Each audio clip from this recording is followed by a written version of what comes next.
What I really noticed is that there was not a lot of research out there on adolescent recovery.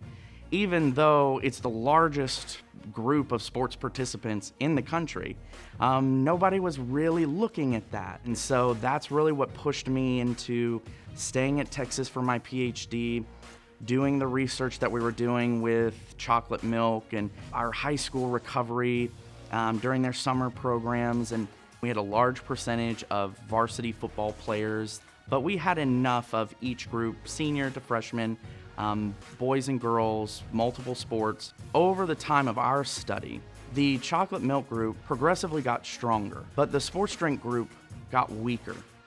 For chocolate milk, what we're getting the rehydration. We're getting the electrolytes at a higher level and concentration than what you get from every sports drink. And then that carb-protein ratio, which chocolate milk tends to have at about a 3-to-1, 4-to-1 ratio, that's the sweet spot for muscle recovery, for ending the catabolic, the muscle breakdown phase, and initiating the anabolic, the protein building phase. What does it cost for all kinds of different post-exercise, very common commercially available supplements? They are double and triple the cost of what it takes to get chocolate milk. I don't know why I'm paying this company over here a premium to put into water what God put into a cow.